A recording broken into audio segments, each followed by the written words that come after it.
Olha isso. Vamos lá. Não tivemos relação e nem pretendo ter.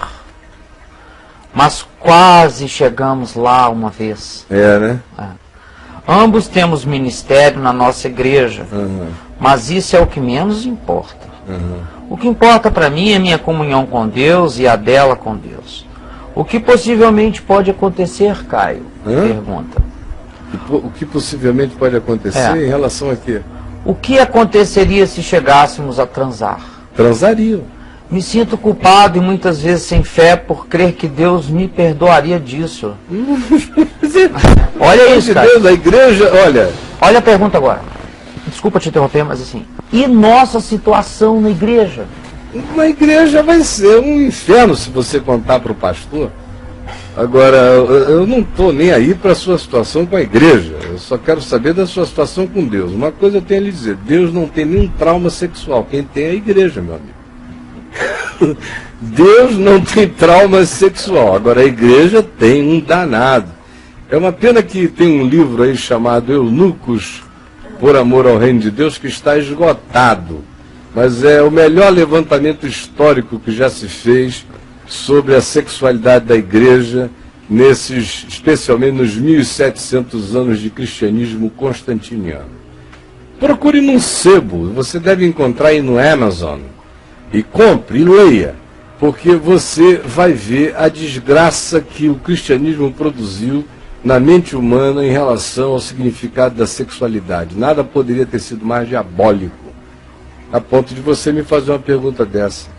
Ora, qual seria a expressão saudável disso? A expressão saudável seria você respeitar a sua consciência dela, a fé que tu tens, tenha para ti mesmo. Então, dependendo de idade, maturidade, um monte de coisas que tem a ver exclusivamente com você e com ela, e não cabe a mim dizer nada além disso, se vocês decidiram que vocês querem se preservar sexualmente para casarem sem terem tido relações sexuais, é uma convicção de vocês, em relação a cuja convicção eu digo amém, e que Deus abençoe vocês. Se essa é a sua convicção, e não uma imposição neurotizante do sistema religioso, porque se for uma imposição neurotizante, e você esteja só obedecendo ao superego da igreja e não à sua própria consciência, isso vai gerar distúrbios na sexualidade. E quando vocês casarem, vocês vão casar com tanta neurose sexual que vão aproveitar muito pouco a sexualidade e um monte de outras coisas que no curso da vida eu vi acontecer como doenças decorrentes de abstinência sexual que não foram produzidas pela consciência pessoal do indivíduo, mas pela imposição de terceiros. Segunda coisa que eu queria dizer e quero dizer a vocês é a seguinte: se você sente a simulação sexual toda na direção da sua namorada, dê graças a Deus. É sinal de que você é saudável. Se ela sente a mesma coisa por você, dê graças a Deus. É sinal de que vocês são saudáveis. Se o abraçar a ela produz em você o desejo de possuí-la, dê graças a Deus. É sinal de que vocês são saudáveis. Seria uma coisa totalmente anômala você namorar uma menina, beijar a menina e não sentir nenhum outro desejo. Abraçar a garota e ter um membro amortecido. Ela dá um abração em você e não molhar a genitália. Seria muito esquisito, seria um anticlímax instalado psicologicamente em vocês, de modo que não se culpe por ser normal. Agradeça a Deus todos os estímulos naturais do seu corpo que foram produzidos por Ele. Ele é que criou sua mente assim, sua psique assim, seu cérebro assim, seu corpo assim, e as respostas integradas de ponta a ponta. E nisso ninguém peca por expressar a naturalidade do desejo, da atração. Pelo amor de Deus, esqueça o que disseram e pense no Criador. Se o Criador criaria você com toda essa possibilidade de ter essa reação em cadeia, e chamaria isso de anomalia. Não é anômalo é não sentir-se assim. A decisão de ir adiante ou não ir adiante é outra história. Tem a ver com a consciência de vocês, com a maturidade de vocês, com a experiência de vocês, com a fé de vocês, e que Paulo diz, a fé que tu tens, tenha para ti mesmo. E a última coisa que eu quero dizer a você, com a igreja, qualquer que seja a ação desse tipo, em sendo confessada, vai ter implicações. Você vai perder todos os seus cargos, ela também, porque a igreja é assim. Ela vive dessa mentira, dessa hipocrisia. O grande dom na igreja é o dom de ocultamento de ser. De modo que o indivíduo pode fazer o que quiser, desde que ninguém fique sabendo. E se ele tiver o sincerismo de contar o que faz, ele se dana, enquanto todo mundo faz coisas idênticas e varre para debaixo do tapete. É uma produção industrial de hipocrisia massiva. De modo que, em relação à igreja, o que eu tenho a lhe dizer é isso. Em 99% dos casos, você será tratado, você e ela, como gente a ser expurgada, ou abandonada, ou posta no banco, ou diminuída. Agora, isso tem a ver com a igreja. Deus quer saber da sua consciência, da sua responsabilidade, do nível do seu compromisso, do seu empenho em amor, da igualdade das convicções emocionais, afetivas e de fé que vocês tenham, e da reverência que vocês têm um pelo outro, e da disposição que vocês tenham de fazer um do outro os companheiros um do outro para a vida. É só isso que interessa a Deus, segundo a Escritura. No mais, meu amigo, é construção católica prevalente no protestantismo e na igreja evangélica até o dia de hoje. E realmente é uma área onde nem sequer as pessoas param para refletir o problema.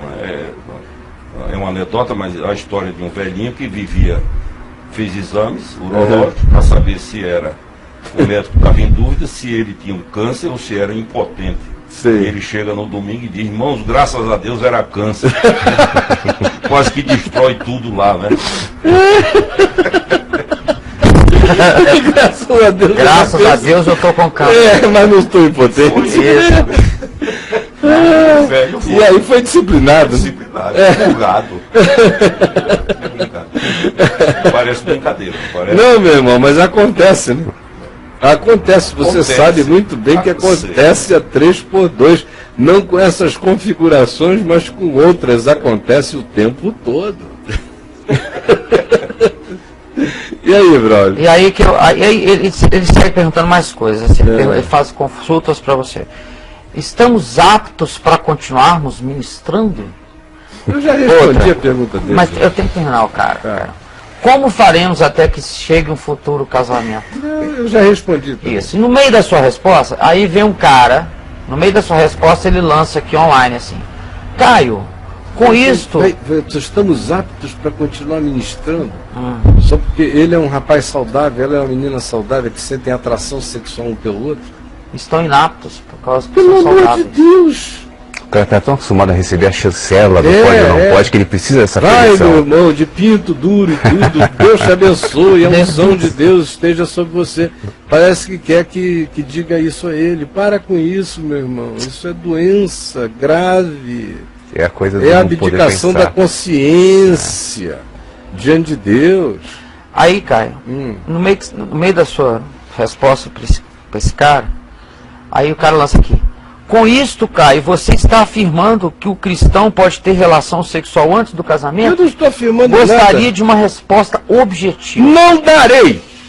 Olha o cara falando. Pelo amor de Deus, não venha ser o inquisitor. Aí outra que ele fala. dizendo é que tudo depende de cada um e que casamento, para mim, é aquilo que só acontece no coração de dois seres humanos. Casamento, para ele, é uma cerimônia principesca, medieval, católica, que não existiu a vida inteira e que foi instituída pelo catolicismo e adotada pelo protestantismo, quando toda camponesa tem direito a uma noite de princesa, com documento cartorializado e com um oficiante pagamente profissional realizando o ato. Isso é casamento para ele, é o paganismo.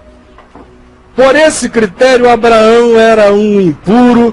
Por esse critério, Isaac era um impuro que, quando viu Rebeca ao longe, pegou o camelo dele, foi e desmontou a menina do camelo em que ela estava e a levou direto para a recâmara da sua mãe, Sara, e a possuiu. Por esse critério, o Velho Testamento é todo impuro. Por esse critério, nos dias de Jesus, todo mundo foi impuro. Você pensa que Pedro teve um dia de casamento evangélico? Que Pedro teve um dia de casamento evangélico? Isso não existia, as pessoas não conhecem nem a história. Elas ficam pensando que esse cenáriozinho aí de filmezinho de camponês medieval, com essas mulheres entrando assim, com essas trombetas tocando, com aquele papel assinado, com a cartorialidade estabelecida, que isso fazia parte do contexto do Novo Testamento. Isso não fazia. Ele pensa o quê? Que naquele casamento, naquelas bodas em Caná da Galileia, onde Jesus transformou água em vinho, tinha um rabino oficiando? Quem oficiou aquilo ali foram os pais. Chamaram todos os amigos dizendo, olha, os nossos filhos se amam. E pelo Deus de Israel nós os abençoamos. E eles comeram, beberam e foram para as suas recâmaras nupciais. E não se diz se tinham ido já antes da festa. Esse é um assunto sobre o qual não existe discussão no Novo Testamento. No Novo Testamento a questão tem a ver com traição. Não tem a ver com a união de pessoas que se amam. Não estabelece uma referência de evento para caracterizar o casamento. O que estabelece é que aqueles a quem Deus uniu, e Deus só uniu aqueles que se amam, ninguém tente separar o amor humano que tem acontecido. Assim como ninguém tente casar quem não está casado, quem nunca se amou. Assim como também aqueles que tomaram o compromisso de serem um do outro, não traiam. É acerca disso que o Novo Testamento trata. Agora, a pergunta dele tem a ver com uma cartorialidade. Deus não é dono de cartório. A pergunta dele tem a ver com uma firma de realização de eventos. E Deus não é gerente de festa de casamento. Festa de casamento não é algo acerca do que o Novo Testamento faça previsões. Houve pessoas que casaram em grutas, em cavernas, na solidão de lares, com presença de pai e de mãe, e houve uns que casaram sozinhos, que diante de Deus disseram, nós nos amamos e não tem ninguém a mais para celebrar conosco, mas nós celebramos diante de Deus a seriedade, a sinceridade deste vínculo e deste amor. O que passar disso é mentira da religião, que não subsiste a um exame histórico, não subsiste. Não há ninguém que, conhecendo a história da Bíblia, do Velho e do Novo Testamento, a história do judaísmo e a história do cristianismo, possa dizer que eu estou falando uma inverdade. A igreja evangélica é católica. A semelhança da igreja católica, ela quer ser a detentora do rito conjugal, para poder fazer todo mundo pedir a bênção dela para ser casado. E sem a bênção dela, todo ser humano que se ama seja apenas um pagão amigado. Esse é o fato e esta é a verdade. Eu vou para diante de Deus, dos anjos, do juízo, na presença de quem quer que pense o contrário, e eu quero ver quem é que será justificado diante de Deus naquele dia, naquela hora, quem é que está falando a verdade segundo a realidade da vida, da história e da palavra. Um amigo meu disse que casamento era exatamente assim como você disse, família, confraternização, aí saíram alegres dançando pela rua, e de repente começou a chover, disse, é uma igreja, entra. E aí surgiu a cerimônia. Então, surgiu assim. Entra aí para passar a chuva. Sabe o que é, Caio, do meu ponto de vista? É o que se chama de doutrina, essa palavra sagrada. É, na verdade, a ditadura da formatação. É verdade. Pronto. É um fundamentalismo morfológico. Então, se não for nessa formatação, né? E aí vem o que você disse antes, de tudo isso, de toda essa... Não se casou antes disso? Não se casou? Como eu botei ontem lá no site um texto antigo, de 2003, eu botei no Facebook, um texto velho. Eu só estou botando textos velhos no Facebook, está gerando maior auê. Tudo velho, de 10 anos, 9 anos, textos cansativos. Estou botando para o pessoal de lá começar a fazer a mesma viagem que o pessoal, os milhares e milhões do meu site fizeram. Mas como o Facebook é uma tribo e é uma coisa viral que vai contagiando, vai entrando na casa do professor do seminário. O filho dele, facebookando, recebe uma informação que ele não quer que ele receba, aí o cara pira. Aí, conclusão. Ontem eu botei um texto lá que dizia o seguinte: o que é que vem primeiro, a palavra ou a escritura? E aí respondi: a palavra. Porque se a escritura tivesse vindo primeiro, o pai da fé não teria podido ser o pai da fé, Abraão, porque ele creu em Deus muitos séculos antes de haver a primeira escritura. Os caras não conseguem fazer esse raciocínio. E vão criando as formatações, as doutrinações que se transformam nesses dogmas morfológicos desgraçadamente pesados e tratados numa alienação total. É uma questão de alienação, de ignorância, que se burrifica como dogmatização fundamentalista no coração de gente que não enxerga a história, quanto mais a revelação de Deus. É pura verdade. Gente boa, nós temos mais 6 minutos. Morreu essa história? Morreu? Já nasceu morta. Não, porque tem mais uma aqui. Do mesmo tipo? É assim, ó, Caio, então o que você quer dizer é que antes da palavra vale o desejo, a convicção e a consciência, não estaria o desejo e as convicções? Eu não estou falando nada disso, a palavra de Deus é o princípio de Deus.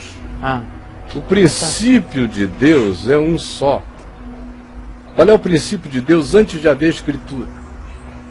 Já tinha palavra. A palavra é o que sai da boca de Deus. O que sai da boca de Deus?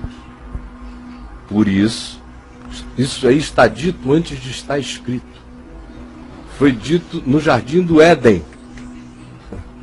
A Adão, como um princípio. E Adão disse isso aos filhos dele como um princípio. Por isso, deixará o homem a seu pai e a sua mãe, unir-se-á à sua mulher, e serão os dois uma só carne. Isso é casamento. Casamento, eu digo, papai, mamãe, eu vou me unir a fulano. Fulana diz aos pais, papai, mamãe, eu vou me unir ao Cicrano, porque nós nos amamos e nós vamos nos tornar uma só carne. Nós queremos muito que vocês nos abençoem, porque nós nos amamos e cremos que o nosso amor sincero carrega a bênção do Deus eterno. E os pais entram apenas como coadjuvantes que celebram a sinceridade do amor dos filhos. E esses filhos deixam as suas casas originais, formam um ente único, espiritual, física e socialmente falando, a partir de cuja entidade podem vir filhos ou não. Mas casamento também não é a família, o casamento é essa união do desejo de amor, de verdade, de sinceridade, de uma escolha por uma unidade, não por um triângulo, não por um polígono, mas por uma unidade de um homem e de uma mulher, quando cada um diz acerca do outro, este afinal é carne da minha carne, é osso dos meus ossos. Isso é casamento. O que passa disso é a invenção social, cultural, medieval, europeia, católica, absorvida no protestantismo, absorvida na igreja evangélica, e a alienação e a ignorância histórica, que não sabe nem, o cara não conseguiria nem dizer por que Getúlio Vargas se suicidou, quanto mais falar a respeito de coisas que estejam mais para além. Não conseguem ter memória histórica de 10 anos atrás, quanto mais acompanhar memórias históricas que vêm desde o berço da humanidade. Então a dureza aqui é você ter que lidar com a tacanhice. Isso aqui é terrível. É você ter que lidar com essa coisa obtusa o tempo todo e todo dia. E o cara ainda tem a coragem de te chamar de herege, simplesmente porque você sabe o que ele se nega a saber. E porque você mantém uma linha de coerência com a Escritura, com a cultura judaica, com o ensinamento de Jesus, com o ensinamento dos apóstolos, com a história, e porque você sabe exatamente quando é que isso foi paganizado para ter a chancela de uma entidade soberana que agora passa a ser Deus para os homens, sem cuja chancela todo ser humano está em dívida, ainda que amando. Porque o amor não aproveita sozinho para essa entidade. O amor só pode ser validado como amor se essa entidade disser: nós validamos o amor. É o contrário, é uma inversão perversa do sentido da Escritura, da palavra, da revelação. Quando na palavra é o amor que valida todas as coisas. E não existe nenhuma coisa validando o amor. O amor valida a fé, o amor valida as boas obras, o amor valida o sacrifício, o amor valida a doação, o amor valida tudo, e sem amor nada aproveitará. Agora, a perversão é tão grande que, para que o amor seja válido, tem que ter alguém absolutamente profissionalizado para dizer: de hoje em diante vocês estão autorizados. E não sabem essas pessoas que continuam a ser católicas romanas até o talo. Vocês tinham que fazer sinal da cruz, onde quer que fossem. Tinham que andar com água benta. Vocês são católicos e não sabem, católicos medievais. E mais, se lessem Lutero, Lutero hoje vivo aqui fazendo papo de graça, ia ser chamado de herege. Porque as coisas que Lutero pensava sobre o significado do casamento eram absolutamente iguais a essas que eu estou dizendo aqui agora. O protestantismo começou muito mais liberto. Foi cerca de 30, 40, 50 anos depois que ele foi se catolificando devagar, se formalizando, se institucionalizando. Mas o pobre do Melanchthon, amigo do Lutero, dizia para ele: tenta arranjar um termo de conciliação. E ele disse não. Ele, quando casou, não pediu autorização de ninguém. Ele se apaixonou por uma outra religiosa católica, eles dois romperam com tudo, e ele se casou com ela sem a chancela humana de ninguém. Perguntaram: mas quem fez? Ele disse: ninguém. Eu, ela e Deus nos casamos, porque queríamos, nos amávamos e porque temos consciência no Evangelho para tal. Até Lutero seria insuportável para essas cabecinhas católicas que estão à nossa volta. Acabou o tempo, pronto. Começamos na melancolia e terminamos na melancolia das perguntas melancólicas. Exatamente, Caio. Pelo amor de Deus. Mas só uma saideira aqui: o livro Eunuco pelo Reino de Deus foi relançado e está à venda nas lojas americanas, para a alegria dessa galera. Então vão lá nas lojas americanas, e eu queria pedir um favor a você: compra para mim, eu te dou o dinheiro. Compro. Porque o meu exemplar eu emprestei e não me devolveram, sumiu. Tá. Eunucos pelo Reino de Deus, lojas americanas, podem comprar e ler, para essa ignorância acabar, para você ver a loucura do que o cristianismo fez na sexualidade humana.